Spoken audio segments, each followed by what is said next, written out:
Hi, my name is Katarina Sullivan and I would like to welcome you to my YouTube channel.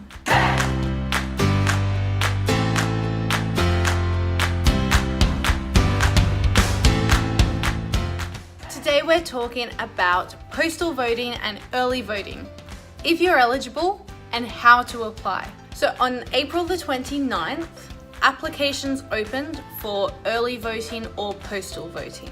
And you have until May the 15th to let the Australian Electoral Commission know if you need to either vote early or conduct your vote by post. After May 15th, it is going to be too late, so find out before then whether or not you actually need to participate in one of these options. So you are eligible to either vote early or by post if you are away from your electorate on election day, May 18th. You're also eligible if you're more than 8 kilometers from a polling place. So this is perfect for people who do live way out in outback Australia, that you're eligible to apply for a postal vote. You don't have to just drive just to cast your vote.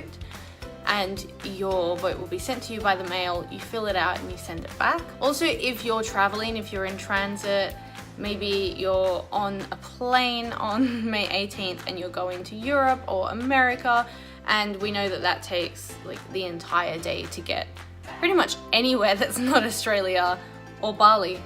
So if you are traveling on election day, you can apply to do either early voting or a postal vote. So if you are really unwell and you can't leave the house to get to a polling place, you can conduct your vote by a postal vote.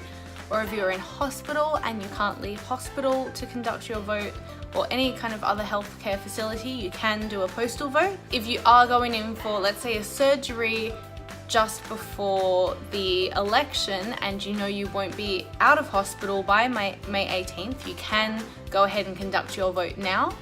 And that way you won't have any of that pressure on you on May 18th and you can focus on your recovery. Another reason that you might not be able to vote on election day is you can't leave your workplace, so you can vote early if you're working from the hours of 8 a.m. to 6 p.m.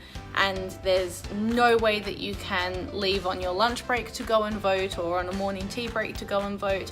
You can vote early. As well, if your religious beliefs mean that you can't attend a polling place at all, you can apply for a postal vote, and the AEC will take your religious beliefs into consideration because we do have freedom of religion in Australia. If you are serving a prison sentence for less than 3 years, you're still eligible to have your voice counted for this election because it's going to be this government that you will be out of prison for.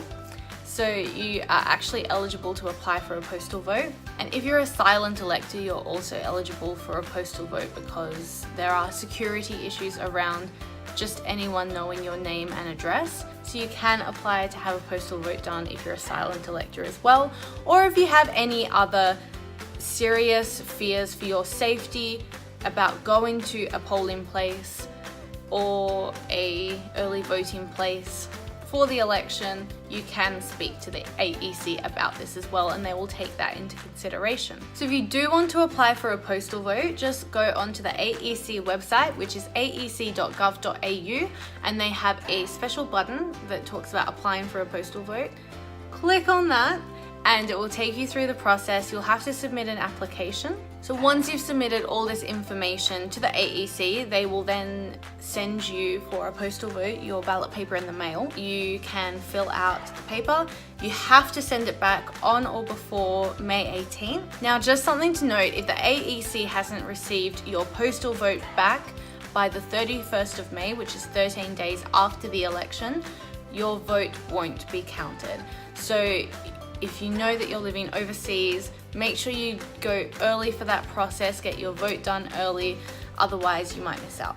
So for early voting, I had to do an early vote. I've actually never voted in an ACT territory election in Canberra. I had to do an early vote. I was going between Melbourne, Sydney, Perth.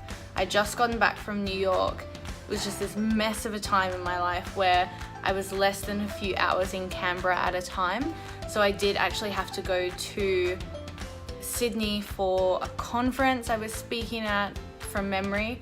and I went into an early polling place in Sydney. It was nice because it was so quiet and just relaxed, like there wasn't the hustle and the bustle that happens at a polling place on election day.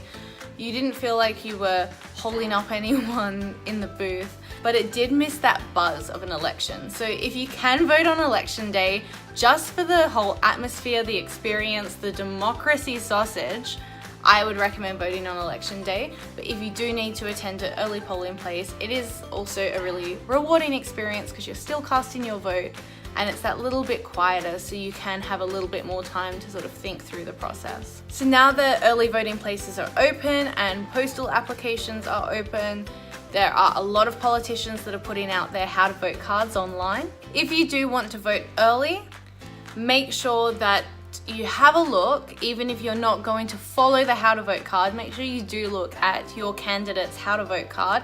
It should be up on their website or their social media, or just give them a ring because most of them have their numbers listed, or send them a quick email and actually ask if you can see their how to vote card, just so you get a bit of an idea about who they're going to be working with best in terms of the other political parties at the next election. So it's really important that you understand their policies and their views if you are going into early voting, because at the polling places, there's not a guarantee that there'll actually be anyone standing there handing out a how to vote card. So I have seen on social media that a few candidates have gone down to the early voting centres to hand out how to vote cards, but because there are usually more than one early voting centre per electorate, and there's only one candidate, they can't split themselves between the different locations. So it's not guaranteed that they'll be standing there getting ready to hand you something. So make sure you do your research before going into an early voting centre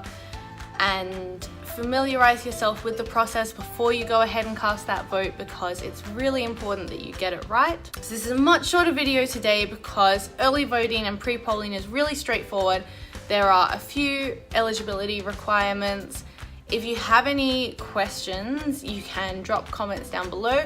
Otherwise, you can call your local AEC office or just pop into an early polling place, which you can find by downloading the Australian Electoral Commission app for the election. Pop into an early voting place and actually have a chat to someone, because they will be able to help you. They'll have all the information. You can talk about your circumstances and they'll be able to guide you in the right direction. Next video, we're talking about why your vote counts, why it's really important to make sure that you do cast your vote if you have enrolled, and we have the most complete electoral roll in the history of Australia, which is fantastic. But once you are actually registered to vote, it's so important that you show up, especially in some electorates, and we're going to cover that next video. So please go ahead and give this video a thumbs up, subscribe to my channel, follow me on social media, all the links are below. Share this video with your family and friends, especially if you know someone's not going to be able to vote on election day. This is really important information for them, and I will see you next time. Bye.